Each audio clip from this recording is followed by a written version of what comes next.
ॐ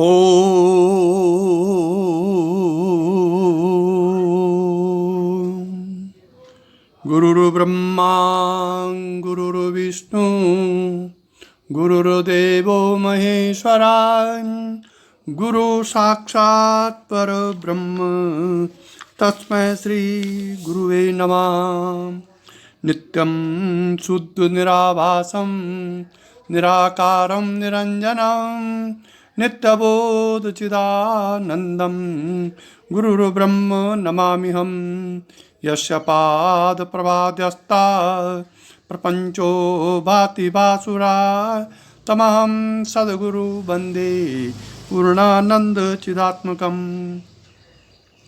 ओम भगवत स्वरूप सदगुरुदेव श्री देवेंद्र विज्ञानी जी महाराज के चरण कमलों में प्रणाम करते हुए इस परंपरा के सभी साधकों की आध्यात्मिक उन्नति की प्रार्थना श्री चरणों में करते हुए श्री शक्ति कुमार जो कि लंदन निवासी हैं, उन्होंने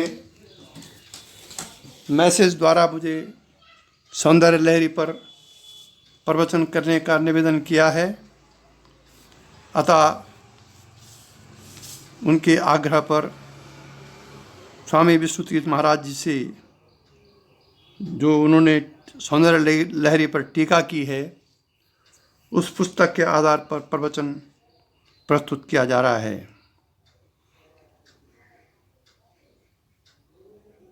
मौलिक रूप से सौंदर्य लहरी श्री भगवत्पाद शंकराचार्य की रचना है और स्वामी विश्वतीर्थ महाराज जी ने इस पर टीका की है हिंदी में, जो कि आध्यात्मिक पथिकों के लिए बहुत लाभदायक है, विशेष करके कुंडलिनी शक्ति के उपासकों के लिए। इसलिए सबसे पहले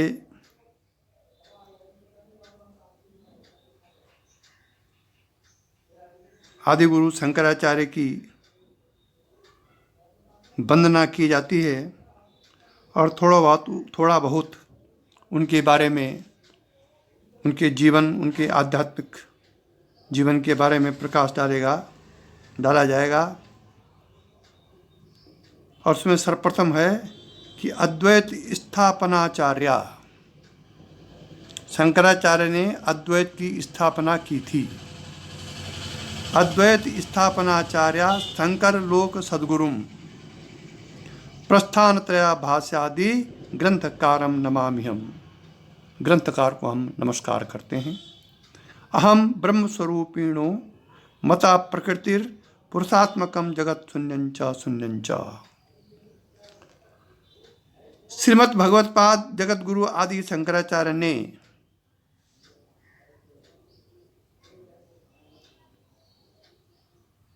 सौंदर्य लहरी स्तोत्र में श्री आदि शक्ति मूल माया एवं शुद्ध विद्या का तात्विक, यौगिक और प्राकृतिक सगुण रूप का रस गर्भित भक्तिपूर्ण व मनोहर वर्णन किया है। भगवत्पाद ने जो अनेक ग्रंथ तात्विक और धार्मिक विषय लिखे हैं, उनमें सौंदर्य लहरी एक संकीर्ण स्तोत्र है। अब संकीर्ण स्तोत्र बोल रहे हैं ये।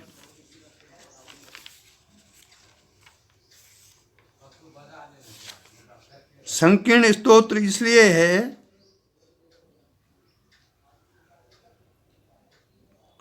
कि इसकी रचना भगवत्पाद ने बाल्यावस्था में की थी। ऐसा श्लोक 75 से 100 तक प्रकट होता है और विवर्तवाद के प्रवर्तक अद्वैत स्थापना के आचार्य यदि सौंदर्य लहरी सरी के स्तोत्र को शक्ति के उपासना के रूप में विरचित करते हैं तो इसको संकीर्ण कहा गया है। उस दृष्टि से इसलिए सौंदर्य लहरी की रचना पर स्वामी विष्णु तीर्थ महाराज जी ने जो टीका की है,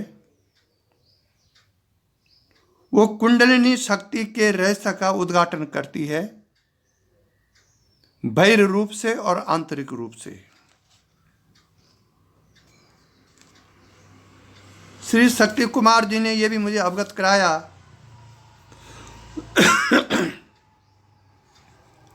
कि वे श्री विद्या के उपासक थे,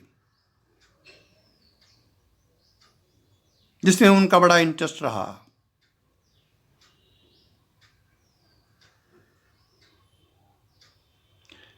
मेरे विचार से श्री विद्या के उपासक और अन्य कर्मकांडों के उपासक या किसी प्रकार के जप तप के उपासक, इसका परिणाम अंततः कुंडलिनी जागरण ही है। श्री विद्या की उपासना शक्तिपात द्वारा कुंडलिनी जागरण के लिए ही की जाती है, इसलिए ये सगुणोपासना है श्री विद्या। और सगुणोपासना करते करते जब उपासक की वृत्ति आंतरिक हो जाती है या अंतर्मुख हो जाती है, तब उसकी निर्गुणोपासना शुरू होती है। ये मेरा अपना एक विचार है, क्योंकि ये बहिरंग साधन है श्री विद्या, और ये कुंडलिनी जागरण के लिए ही की जाती है श्री विद्या की उपासना। उसकी देवी अलग से है। तो कहने का तात्पर्य यह है कि हम जो कुछ भी कर्मकांड पद्धति से जो कुछ कर रहे हैं, उपासना या पूजा पाठ जप तप इत्यादि, उस शक्ति जागरण के लिए ही है। इसलिए स्वामी विष्णु तीर्थ महाराज जी ने इसको शक्तिपात विद्या से जोड़ करके शंकराचार्य के विवर्तवाद को परिणामवाद और आरंभवाद से हटा करके इसको एक आंतरिक रहस्य के रूप में सौंदर्य लहरी को प्रकट किया है, जिससे कि भक्ति भाव वाले साधक उस देवी सुंदर त्रिपुर सुंदरी बाहरी रूप से और आंतरिक रूप से कुंडलिनी की उपासना कर सकें। सौंदर्य लहरी में प्रथम भाग जो है वो आनंद लहरी का है, दूसरा भाग है सौंदर्य लहरी का। इसे आनंद लहरी पहले स्टार्ट करते हैं। आदो गणपति नत्वा शिवम जगद्गुरुम आचार्य शंकरा नत्वा भजे त्रिपुर सुंदरीम। अब श्री विद्या की देवी है त्रिपुर सुंदरी। सबसे पहले गणपति की वंदना करते हैं। गणपति मीन्स जो विघ्नों का हरण करे। विघ्नों का गणपति का वास कहाँ है? कुंडलिनी साधना में कहाँ माना गया गणपति का वास? मूलाधार। सगुण उपासना में या भक्ति भावना में जिसको गणपति कहते हैं, कुंडलिनी जागरण में वही गणपति मूलाधार में निवास करता है। इसीलिए कहते हैं कि मूलाधार में मन ले जाओ, जिससे कि विघ्नों का शमन हो सके आंतरिक यात्रा में। तो यही शंकराचार्य जी आनंद लहरी का पहला श्लोक कर रहे हैं कि आदो गणपति नत्वा शिवम जगत गुरुम। पहले मैं गणपति को प्रणाम करता हूँ, फिर जगत गुरु शंकराचार्य शिव को प्रणाम करता हूँ, फिर जगत गुरु शिव को प्रणाम करता हूँ, और आचार्य शंकरा नत्वा भजेम त्रिपुर सुंदरी। फिर आचार्य शंकर को प्रणाम करते हुए त्रिपुर सुंदरी श्री विद्या की जो देवी है उसको मैं भजता हूँ। ऐसा उन्होंने इस श्लोक में कहा है। सौंदर्य लहरी 103 श्लोकों का एक बृहत स्तोत्र है, जो श्री शंकराचार्य भगवत पाद का विरचित है। मूल रूप में ये शंकराचार्य से विरचित है। मूल स्वामी विष्णु तीर्थ महाराज जी ने, जो शक्तिपात के बड़े समर्थ गुरु थे और योगेंद्र विज्ञानी जी के शिष्य थे, बाद में शंकर पुरुषोत्तम तीर्थ जी ने संन्यास लिया और योगेंद्र विज्ञानी जी के शिष्यत्व काल में ही इनका शक्तिपात हुआ। और ये विष्णु तीर्थ महाराज जी हमारे गुरु जी गुरुदेव श्री देवेंद्र विज्ञानी जी की भी गुरु भाई थे। तो ये सौंदर्य लहरी सर्वप्रथम जब छपी तो विज्ञान प्रेस में छपी, अब तो ये कहीं और से छपती है। उस समय गुरु जी का विज्ञान प्रेस था। उस समय से मैंने इसको पढ़ना शुरू किया था, लेकिन बाद में मैं और उसमें लग गया। लेकिन सबसे पहले मैंने भी सौंदर्य लहरी पढ़ी थी।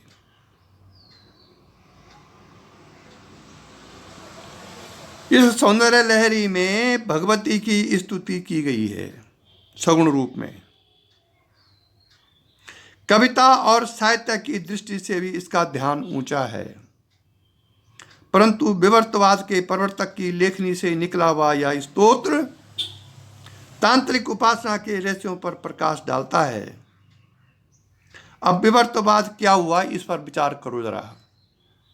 शंकराचार्य विवर्तवाद के प्रवर्तक थे, इसलिए विष्णु तीर्थ महाराज लिख रहे हैं कि परंतु विवर्तवाद के प्रवर्तक की लेखनी से निकला हुआ यह स्तोत्र तांत्रिक उपासना के रहस्यों पर प्रकाश डालता है। तो सौंदर्य लहरी तंत्र उपासना है। हमारा जो शक्तिपात का मार्ग है यह भी तंत्र उपासना है, दिव्य तंत्र है ये भी। इसलिए स्वामी जी ने दोनों को मिला दिया, एक बहिर्मुखता के कारण और एक को अंतर्मुखता के कारण। ये श्री विद्या, ये सौंदर्य लहरी की जो उपासना, ये कुंडलिनी जागरण के लिए ही होता है। ये मेरा अपना विचार है और पुस्तक से भी यही रहस्य प्रकट होता है। तो विवर्तवाद के प्रवर्तक की लेखनी से निकला हुआ यह स्तोत्र तांत्रिक उपासना के रहस्यों पर प्रकाश डालता है और साथ ही प्रक्रियात्मक योग साधन की आवश्यकता सिद्ध करता है। इसके लिए साधकों के लिए इसका विशेष महत्व है। अब विवर्तवाद क्या हुआ? शंकराचार्य का विवर्तवाद। विवर्तवाद का अर्थ ये हुआ कि कारण की अव्यक्त शक्ति ही कारण की अव्यक्त शक्ति ही व्यक्त होकर कार्य का रूप धारण करती है। कारण में जो अव्यक्त शक्ति है वो अव्यक्त शक्ति ही कार्य का रूप धारण करती है, और वो जो कार्य होता है वो मिथ्या होता है। यही विवर्तवाद है। वास्तविक सत्य है कारण, और उस कारण की शक्ति, अव्यक्त शक्ति से जो कार्य उत्पन्न होता है वो है मिथ्या। उदाहरणार्थ मिट्टी और घड़ा। मिट्टी सत्य है और मिट्टी के अंदर जो अव्यक्त शक्ति है उस शक्ति से बना घड़ा। लेकिन घड़ा जब फूट जाएगा या उसको हम चूर चूर कर देंगे तो फिर मिट्टी होगी। इसलिए मिट्टी सत्य और घड़ा मिथ्या। स्वर्ण और कुंडल, हम सोने का कुंडल बनाते हैं और फिर उस कुंडल को जब बेचते हैं, सुनार उसको पिघलाता है तो वो कुंडल सोना ही हो जाता है। फिर कुंडल मिथ्या है, सोना सत्य है। लोहा और उसके हथियार, लोहा सत्य है और नन्हे असत्य है, मिथ्या है। इसलिए सभी वस्तुओं में कारण कार्य का विवेक कर कारण में सत्यत्व और कार्य में मिथ्यात्व की भावना करते हुए वैसी ही वासना बना लेनी चाहिए। अगर इस पर आप बार बार विचार करेंगे कारण और कार्य पर, तो ऐसा करते रहने से अंततः ब्रह्म ही सत्य दिखाई देगा। यह है सूत्र, यह है अभ्यास ब्रह्म साक्षात्कार और आत्म साक्षात्कार का। उसके माया शक्ति से उत्पन्न समस्त नाम रूपात्मक जगत मिथ्या भाषित होगा, और यही वेदांत का अभ्यास है। इसको कहते हैं विवर्तवाद। तो शंकराचार्य विवर्तवाद के प्रवर्तक थे। फिर भी उनकी लेखनी से ऐसा भक्ति भावापन्न सौंदर्य लहरी की रचना हुई।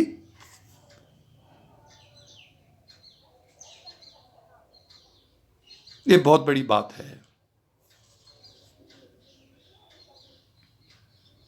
इसलिए साधकों के लिए ये सौंदर्य लहरी का जो सब्जेक्ट है वो विशेष महत्व रखता है। सौंदर्य लहरी की विशेषता इस बात में है कि केनोपनिषद की बहुशोभमाना उमा हेमवती अथवा पुराणों की उमा हिमशैल सुता पार्वती की मानुषी स्त्री रूप को सामने रखते हुए भी उसे सृष्टि की आदि कारणभूता शक्ति, योगियों की षटचक्राधिष्ठात्री कुंडलिनी शक्ति, तांत्रिक श्री चक्रस्थ श्री विद्या की अधिदेवता महात्रिपुर सुंदरी और सकल ब्रह्मांड स्थूल रूप से स्वयं व्यक्त होने वाली विराट अधिभूता शक्ति का निर्गुण ब्रह्म की सतचित आनंद से अभिव्यक्त होने वाली चिति अर्थात चिन्मय शक्ति के साथ समन्वय करके अद्वैतवाद का ही प्रतिपादन किया गया है। अब देखिए यहां पर केनोपनिषद की बहुशोभना उमा हेमवती का वर्णन है। केनोपनिषद में बहुशोभमाना बोला गया उसको, और पुराणों में कथा है उमा हिमशैल सुता पार्वती। हिमशैल सुता मतलब गिरिराज की पुत्री, उसको मानुषी स्त्री के रूप में सामने रखते हुए अब देखिए यहां उसे सृष्टि की आदि कारणभूता शक्ति, कितने नाम हैं कुंडलिनी शक्ति के शास्त्रों में, अलग अलग रूपक रूप में दिया गया है। और वही जो आदि भूतर कारणभूता शक्ति है पार्वती, वही योगियों की षटचक्र अधिष्ठात्री कुंडलिनी शक्ति है। और वही शक्ति फिर तांत्रिक श्री चक्रस्थ श्री विद्या की अधिदेवता महात्रिपुर सुंदरी वही है। अब ये नाम अलग अलग हैं, अलग अलग विद्याओं के अलग अलग नाम रखे गए हैं, बात एक ही है। और सकल ब्रह्मांड में स्थूल रूप से स्वयं व्यक्त होने वाली विराट अधिभूता शक्ति का, जिस शक्ति के कारण ये सकल ब्रह्मांड विराट रूप में हम देख रहे हैं और इसका जो संचालन स्वाभाविक रूप में हो रहा है, वही शक्ति निर्गुण ब्रह्म के सतचित आनंद से अभिव्यक्त होने वाली चिति मतलब चेतन शक्ति, अर्थात चिन्मय शक्ति के साथ समन्वय करके तब शंकराचार्य महाराज जी ने अद्वैतवाद का प्रतिपादन किया है। उन्होंने सबको समन्वय लिया, भक्ति मार्ग को, तंत्र मार्ग को, दिव्य तंत्र मार्ग को, कुंडलिनी शक्ति को, इनका समन्वय करके इसका वर्णन किया सौंदर्य लहरी में।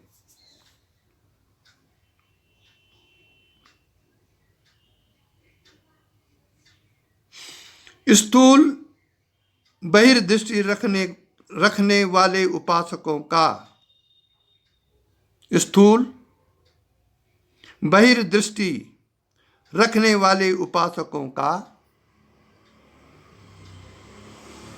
उपास्य देव बहुधा किसी न किसी रूप में व्यक्तित्व की भावना की प्रधानता लिए हुए होता है।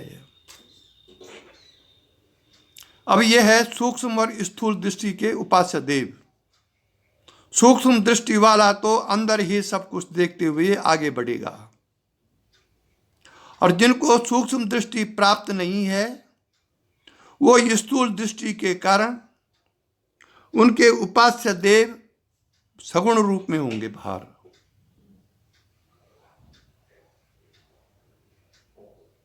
इसलिए स्थूल दृष्टि वाले किसी न किसी रूप में व्यक्तित्व की भावना की प्रधानता लिए हुए होता है, जैसे किसी का कृष्ण है, किसी की पार्वती है, किसी की राजराजेश्वरी है, किसी की जगदम्बा है, किसी की श्री विद्या है। अलग अलग ये ईष्ट हैं। अलग अलग आचार्यों ने अलग अलग प्रकार से इसका वर्णन किया है। परंतु एक दार्शनिक का दृष्टिकोण जो सूक्ष्माति सूक्ष्म स्तरों पर अपने लक्ष्य रूप से संतुष्ट नहीं होता, वह सदा दोनों का समन्वय करके यत्न किया करता है, जैसा कि श्री भगवान ने स्वयं गीता में कहा है। भगवान ने क्या कहा गीता में कि अव्यक्तम व्यक्तिमापन्नम, नारायण बोलना पड़ेगा, अव्यक्तम व्यक्तिमापन्नम मन्यन्ते माम बुद्धया परम भावम जानन्तो मम अव्यम अनुत्तमम। क्या अर्थ है इसका? बुद्धिहीन मनुष्य मुझ अव्यक्त को, परमात्मा अव्यक्त है एक दृष्टि से, बुद्धिहीन मनुष्य मुझ अव्यक्त को व्यक्ति मापन्न मानते हैं।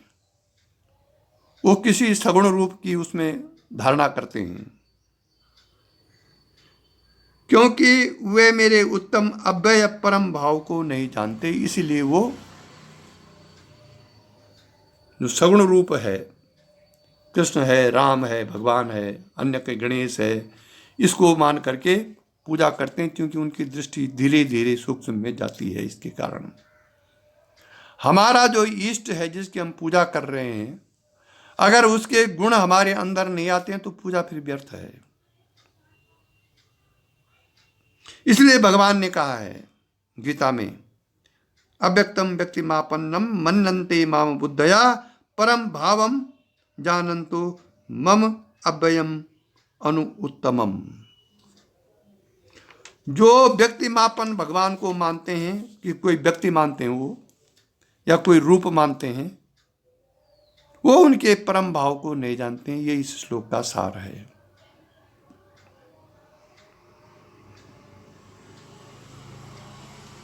सौंदर्य लहरी के मनन करने से या पढ़ने से यह बात स्पष्ट दिखने लगती है कि यद्यपि ब्रह्म अक्षर है, अक्षर मीन्स उसका नाश नहीं होता है, क्षर नहीं है वो। अन्य सभी चीजों का नाश होता है, पैदा होते हैं और नाश होता है, लेकिन ब्रह्म अक्षर है।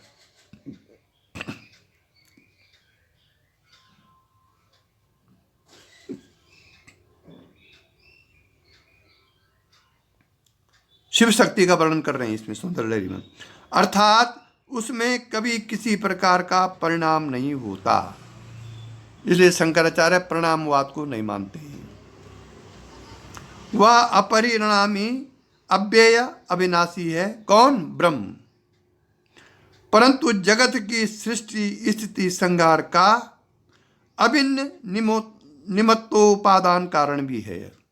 अभिन्न निमित्त और उपादान कारण भी ब्रह्म ही है जगत का। इसलिए वह सर्वशक्तिमान कहा गया है,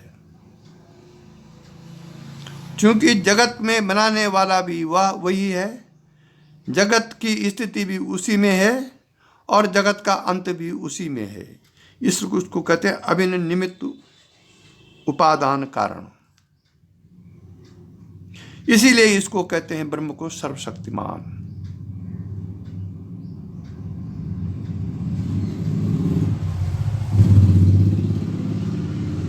शक्ति शक्तिपात से भिन्न नहीं कही जा सकती। शक्ति वो शक्तिमान से भिन्न नहीं कही जा सकती, और न वह शक्तिमान से पृथक ही हो सकती है। शक्तिमान मतलब जिसकी शक्ति है, शक्ति शक्तिमान की है। वो दोनों भिन्न नहीं है, दिखते भिन्न भिन्न हैं, लेकिन हैं दोनों एक ही, शक्ति हो या शक्तिमान हो। यद्यपि सब कर्म शक्ति की क्रिया से संपादित हैं, अर्थात शक्ति ही सारे जगत का कारण है। स्वतंत्र रूप से उस शक्ति की कोई सत्ता नहीं होती, या यूं कहें कि शक्तिमान की इच्छा ही शक्ति है।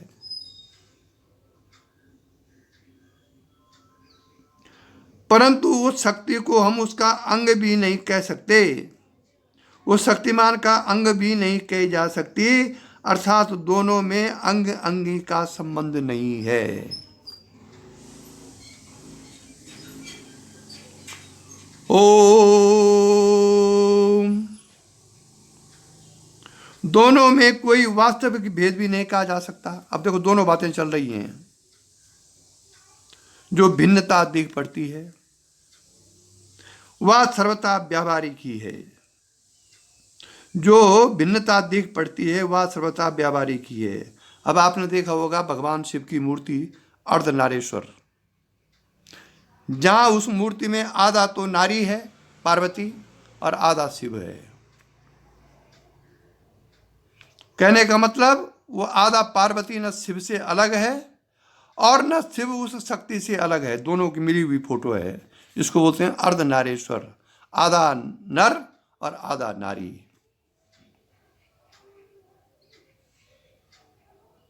जैसे एक ही बीज के दो फलके हो जाते हैं, अगर उसको जमीन में बो तो एक ही बीज के दो फलके हो जाते हैं।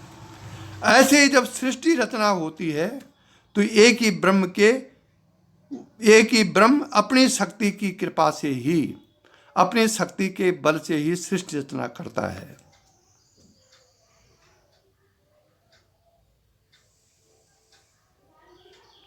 पहले शक्तिमान में इच्छा अथवा संकल्प के रूप में उसका उदय होता है। अगर हमारे मन में यह संकल्प उठता है कि मैं जरा हरिद्वार तक जाता हूं, तो सबसे पहले मन में संकल्प उठाना और तब मैंने चलने की तैयारी की। उस संकल्प के साथ ही मैं फिर बस में बैठा, गाड़ी में बैठा और हरिद्वार पहुंच गया। यह शक्ति का कार्य है। संकल्प किया ब्रह्म ने, संकल्प किया मैंने, और उस संकल्प की पूर्ति की शक्ति ने। अगर मेरे पैरों में ताकत ही न होती, मैं चलने लायक ही न होता, तो संकल्प क्या कर सकता था। लेकिन मेरे पास वो शक्ति थी कि जो मैं संकल्प मेरे अंदर उठा उसका मैंने प्रयोग किया। ठीक यही बात ब्रह्म में है।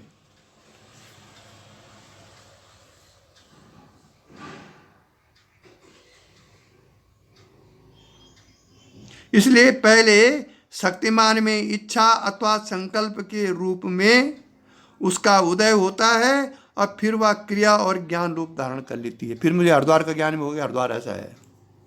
पहले क्रिया हुई जाने की और फिर ज्ञान हुआ हरिद्वार का, नदी बह रही, वहाँ लोग स्नान कर रहे हैं, बड़ा अच्छा दृश्य है वहाँ, ये ज्ञान हुआ मुझको। तो शक्तिमान के संकल्प से ही क्रिया और ज्ञान होता है।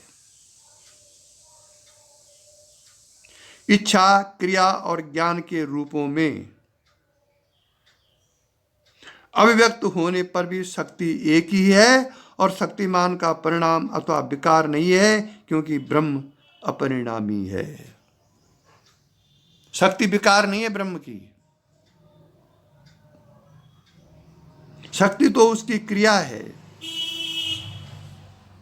इसलिए वो शक्ति शक्तिमान से भिन्न नहीं है।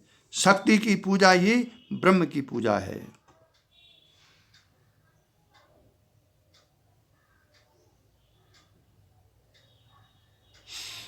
ओम। श्वेता शत्रोपनिषद का कथन है कि ब्रह्मवादियों के समाज में यह प्रश्न उपस्थित हुआ। ब्रह्मवादी माने जो ब्रह्म के बारे में हर समय वार्ता करते थे, उनके समाज में यह उपस्थित हुआ कि हम कहां से पैदा हुए, हम कहां से पैदा हुए, हम किसके आधार पर जीवित और प्रतिष्ठित हैं और किसके कारण सुख दुख के चक्कर में पड़े हुए हैं। ये ब्रह्मवादियों के समाज में चिंतन का विषय चला।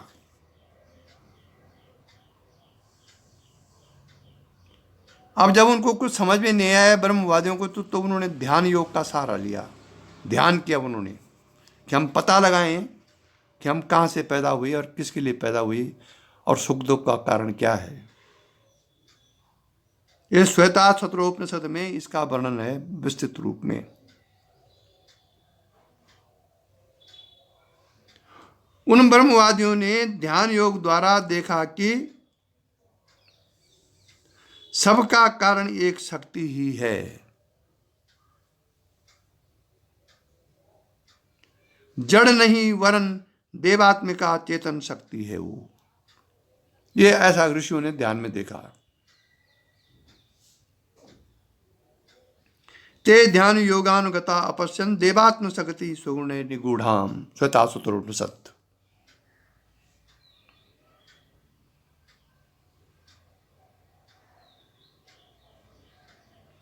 यह कह चुके हैं पूर्व में कि शक्ति शक्तिमान की इच्छा के परतंत्र है अथवा यह शक्तिमान की अभिव्यक्ति है।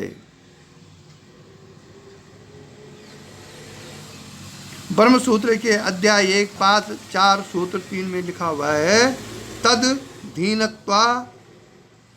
धीनत्वाद अर्थवत। ये ब्रह्म सूत्र का एक सूत्र है ये। और इसमें शंकर भाष्य भगवत्पाद इसका अर्थ करते हैं कि परमेश्वराधीनात्वी यमस्याभि प्राग अवस्था जगतो अभिपुगम्यते न स्वतंत्रा। अर्थवती ही सा नहीं तथा बिना परमेश्वरस्य सदृशत्वं सिद्धति शक्ति रहित तस्य प्रवृत्त्यानुपपत्ते।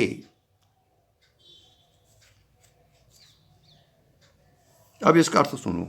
ये शंकराचार्य भगवत्पाद ने लिखा है उसमें वेदांत दर्शन में ब्रह्म सूत्र में। अब इसका अर्थ है कि हम तो जगत की प्राग अवस्था परमेश्वर के अधीन मानते हैं, न कि स्वतंत्र, क्योंकि वह अर्थवती अर्थात सार्थक है। इसके बिना तो परमेश्वर का सृष्टि करना भी सिद्ध नहीं होता।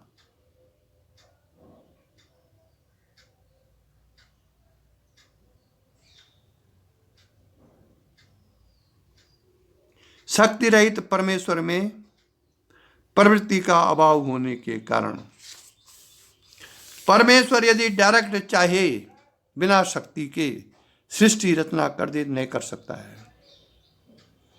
क्योंकि वो तो परम शांत है। अगर वो सृष्टि रचना का संकल्प उसके अंदर हुआ तो शक्ति की सहायता से वो सृष्टि रचना करेगा, जो शक्ति वो ब्रह्म की ही है। नारायण बोलना पड़ेगा, अर्थात उसको शक्ति में आना ही पड़ेगा।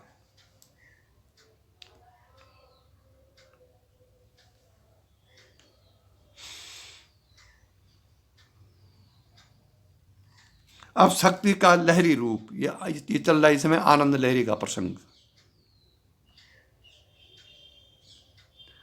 सौंदर्य लहरी की स्तोत्र के प्रथम श्लोकों का पूर्वार्ध आनंद लहरी, प्रथम जो 41 श्लोक हैं का जो पूर्वार्ध है वो आनंद लहरी है, और पूरा स्तोत्र सौंदर्य लहरी के नाम से विख्यात है।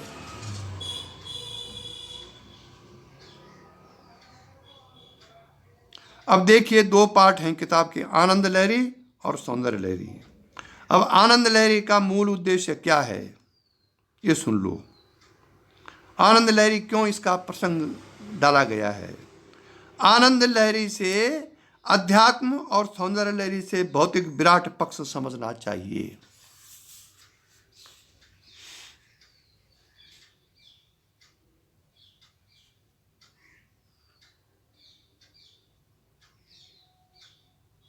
ब्रह्म की सत्शक्ति के आधार पर, ध्यान दो, ब्रह्म की सत्य शक्ति के आधार पर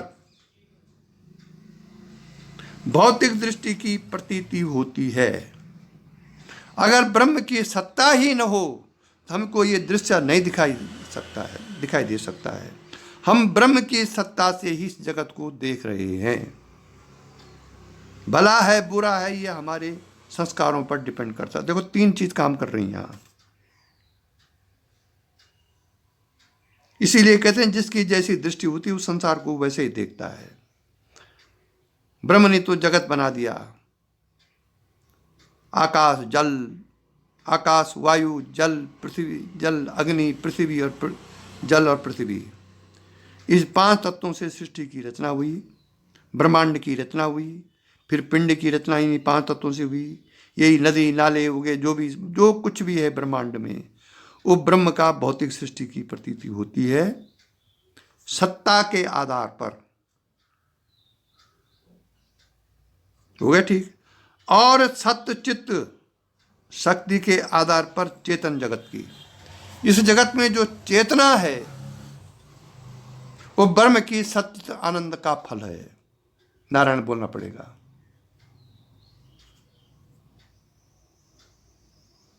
ब्रह्म का आनंद स्वरूप सत शक्ति में प्रियता अर्थात सौंदर्य का भाव जागृत करता है और चेतन स्तर पर आत्मा आनंद का, आनंद की लहरियों का अनुभव मानसिक और बौद्धिक है ही। जड़ चेतन नाम रूपात्मक पदार्थों का सौंदर्य भी लहरियों की ही रचना है।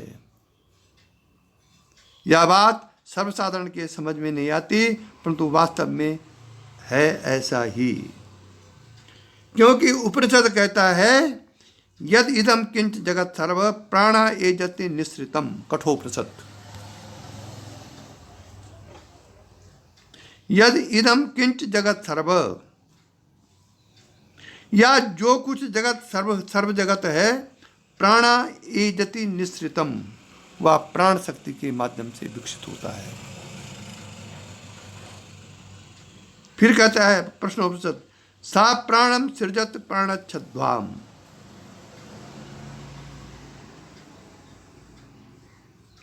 आत्मा से या परमात्मा से या आत्मा से या भगवान से या कृष्ण से या जो भी जिसका ईश्वर है, सर्वप्रथम प्राण सृजन होता है।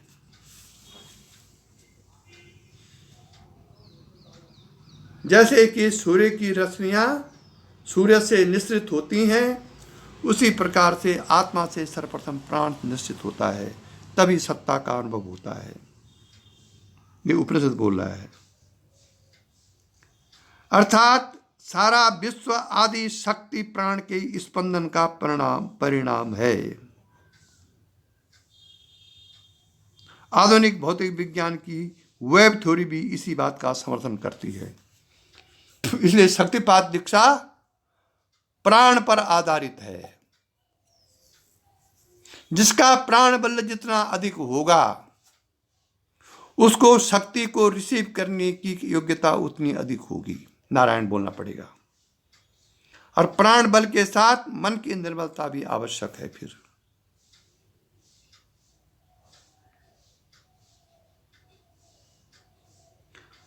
फिर स्वामी जी लिखते हैं अपने व्यक्तिगत अनुभव। हमारे एक परिचित महात्मा ने कहा कि एक लड़के पर भगवती के आवेश का प्रादुर्भाव होता है। उन्होंने आवेश की अवस्था में पूछा कि हे भगवती, आपका स्वरूप क्या है? उत्तर मिला कि हम आदि शक्ति की लहरी हैं और सारा विश्व भी उसकी लहरियों से निर्मित है। अर्थात यहाँ सच्चिदानंद की शक्ति की लहरियों के अतिरिक्त कुछ नहीं है।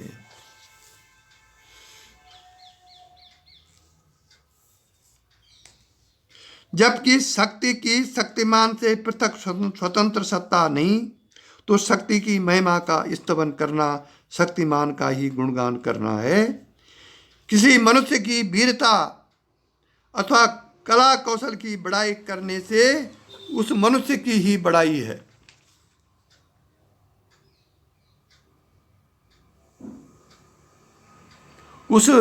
अगर हम किसी मनुष्य की वीरता और उसकी कला कौशल की बड़ाई करते हैं तो इसका मतलब हम उस आदमी की बड़ाई कर रहे हैं।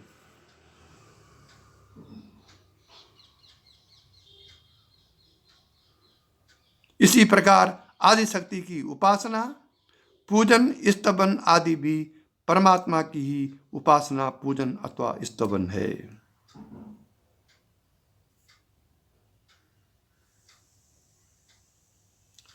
असली में प्रत्येक ग्रंथ के 4 अंग हुआ करते हैं। किसी भी ग्रंथ के प्रयोजन, विषय, उपाय और संबंध। किसी भी ग्रंथ के स्व अध्ययन से पहले यह जानना आवश्यक है कि ग्रंथकार का इस ग्रंथ से लिखने का क्या प्रयोजन है, उसका विषय क्या है, अपने प्रयोजन की सिद्धि के लिए ग्रंथकार ने क्या क्या उपाय अथवा साधन बताए हैं, और अंत में यह भी जानना आवश्यक है कि इन तीनों का परस्पर संबंध क्या है। तभी आप किसी ग्रंथ के स्वाध्याय के बाद किसी निर्णय पर पहुंच सकते हैं।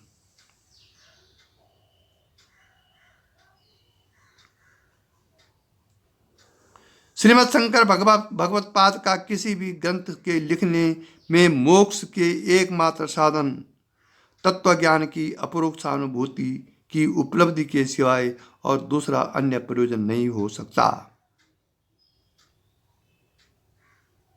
विषय चाहे कुछ भी क्यों न हो, सौंदर्य लहरी का विषय भगवती का स्तवन है। स्तुति मनन का एक साधन है जिससे तत्व दर्शन और तत्व दर्शन से अपरोक्ष ज्ञान होता है। जो कोई शंका करे कि योग और उपासना कर्म कांड के विषय हैं और कर्म का फल ज्ञान नहीं होता, तो उसकी यह समझना जरूरी है कि योग अथवा उपासना के बहिरंग और अंतरंग 2 स्तर होते हैं। बहिरंग क्रियाएं कर्म प्रदान हुआ करती हैं जिनका प्रयोजन मन को परमार्थ की ओर आकर्षित करना मात्र है। ये बहिरंग साधन हुआ। जैसे बालक को पढ़ने में रुचि बढ़ाने के पहले उसे खिलौने के विचित्र खेलों द्वारा काइंडरगार्टन की आधुनिक पद्धति के अनुसार खेल में ही प्रवृत्त किया जाता है, ऐसे ही वो बहिरंग साधन भी है जिससे उसके मन में अध्यात्म के प्रति ललक उठो, इंटरेस्ट बढ़े उसका, इसलिए वो बहिर्बंध कर्म प्रदान हुआ करती हैं। उपासना का बाह्य कर्म कांड ज्ञान का कारण नहीं, उपासना का बाह्य कर्म कांड ज्ञान का कारण नहीं, परंतु उपासना के समय उपासक का चित्त भावना से युक्त होता है, इसलिए उपासना कही गई है। भावना रहित उपासना प्राणहीन समझनी चाहिए। अगर आप श्री विद्या की उपासना कर रहे हैं और आपकी भावना नहीं है वैसे आंतरिक, तो प्राणहीन उपासना हो गई। फिर भावना और ध्यान ही उपासना और योग के बाह्य कर्म आडंबर रूपी स्थूल शरीर से प्राण का काम करते हैं।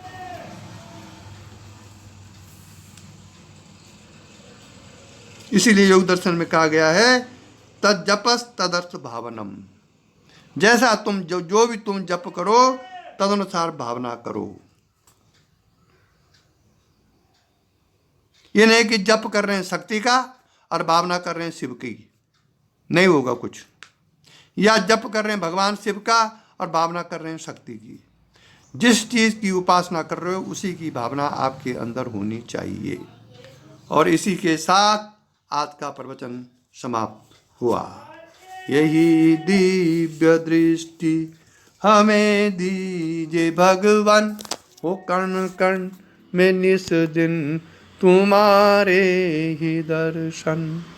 लखूं नित्य सर्वत्र मूर्ति तुम्हारी, सुनो जड़ जगत से ये कीर्ति तुम्हारी। यही दिव्य दृष्टि हमें दीजिए भगवान, हो कर्ण कर्ण में निस दिन तुम्हारे ही दर्शन।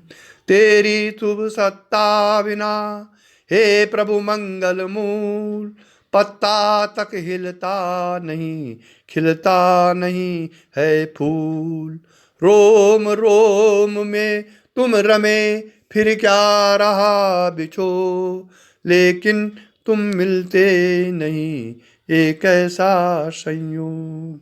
ओम असतो मा सद्गमय तमसो मा ज्योतिर्गमय मृत्योर्मा अमृतं गमय। ओम शांति शांति शांति।